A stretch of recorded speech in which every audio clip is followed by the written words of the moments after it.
She sat alone at a round table meant for 8, the soft glow of wedding lights making the empty chairs feel even louder. Laughter floated across the room, glasses clinked, and music swelled, but none of it reached her heart. On the happiest day of her sister's life, she had never felt so invisible. What happened next wasn't part of the wedding plan. It wasn't loud or dramatic. But one quiet act of kindness from a stranger would change everything and remind everyone watching that kindness doesn't need permission to be powerful. Before we begin, if you enjoy heartfelt stories that restore faith in humanity, make sure to subscribe, like this video, and share your thoughts in the comments. It helps the channel grow and keeps these stories coming. You're watching your channel name, and your support truly means the world. The wedding was held in a restored barn just outside a small town in Ohio. White flowers lined the wooden beams, and long strings of lights glowed warmly above the dance floor. It was beautiful, perfect even. At least, that's how it looked to everyone else. For Emily, it felt like walking into a memory she didn't belong in anymore. She was 29, wearing a navy blue dress shed bought last minute, hoping it would be appropriate. Her hair was pinned neatly, her makeup simple. She looked fine, no, she looked lovely. But the way people glanced at her, then quickly looked away, made her feel like an afterthought. Emily was the bride's older sister, but she wasn't part of the bridal party. She hadn't been included in the planning, and now, as guests found their seats, she realized she wasn't included in the seating arrangements either. A young usher smiled awkwardly and pointed her to a table near the edge of the room. "Right there, ma'am." She sat down, folding her hands in her lap, trying to ignore the fact that every other seat remained empty. Around her, families laughed, couples leaned close, and friends hugged. Her parents were at the head table, beaming. Her sister, glowing in white, didn't look her way once. Emily swallowed hard. This wasn't new. Ever since Emily's divorce 2 years earlier, things had changed. Her sister, Lily, had always been the golden one, outgoing, adored, seemingly untouched by life's rough edges. Emily, on the other hand, had gone through a quiet heartbreak that no one seemed to know how to talk about. So they didn't. As the first course was served, Emily pretended to check her phone. No messages, no missed calls. She took a slow breath and told herself she'd leave early. She didn't want to cry at her sister's wedding. That's when a small voice interrupted her thoughts. "Excuse me, miss?" Emily looked up to see a little boy standing beside her table. He couldn't have been more than 6. He had sandy hair, bright eyes, and a tie that was slightly crooked. "My dad says you can sit with us if you want," the boy said, pointing toward a nearby table. "He says no one should sit alone at a wedding." Emily froze. She followed the boy's finger and saw a man standing up halfway from his chair. He looked to be in his mid-30s, wearing a simple gray suit, no tie.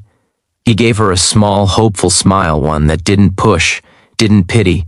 It just invited. "If that's okay," he said gently, "you can act like you're with me." Something in his tone broke through the wall Emily had built all evening. She nodded before she could talk herself out of it. "Yes," she said softly, "that would be really nice." As she stood up, she noticed a few heads turn. Maybe they were curious, maybe they were surprised, but for the first time that night, Emily didn't care. She walked over and took the empty seat beside him. The little boy climbed back into his chair, clearly proud of himself. "I'm Ben," he announced. "That's my dad, Mark." "I'm Emily," she said, smiling at them both. From that moment on, the evening shifted. Mark didn't ask why she'd been sitting alone. He didn't ask anything too personal at all. He simply talked about the weather, about how Ben had insisted on wearing that tie, about how weddings always made him cry, even when he tried not to. Emily laughed, a real laugh, one she hadn't felt in a long time. Ben showed her his coloring book. Mark shared how he'd been raising Ben on his own since his wife passed away 3 years earlier. He spoke calmly, without drama, but Emily could hear the love in his voice. "I wasn't sure about coming tonight," Mark admitted, but Ben wanted to see people dance. As the music picked up, Ben tugged on Emily's hand. "Will you dance with me?" She hesitated, then looked at Mark. "If you don't mind," she said. "I'd be honored," he replied. Out on the dance floor, Emily spun with Ben, his laughter ringing out as clear as the music. She felt lighter, seen, like she belonged. She didn't notice her sister watching from across the room until Lily approached her during a slow song. "Emily," Lily said, her voice tight, "I didn't realize you were sitting alone." Emily met her eyes calmly. "I was, but it's okay now." Lily glanced at Mark and Ben, then back at Emily. For a moment, something unreadable crossed her face, guilt maybe, or regret. "I'm glad," Lily said quietly. "You look happy." "I am," Emily answered honestly. The rest of the night passed in a blur of warmth. Emily stayed until the end. She helped Mark chase Ben around the dance floor. She clapped during the speeches. She felt like part of something again. When it was time to leave, Mark walked her to her car. "I'm really glad you sat with us," he said. "You didn't have to." "I know," Emily replied.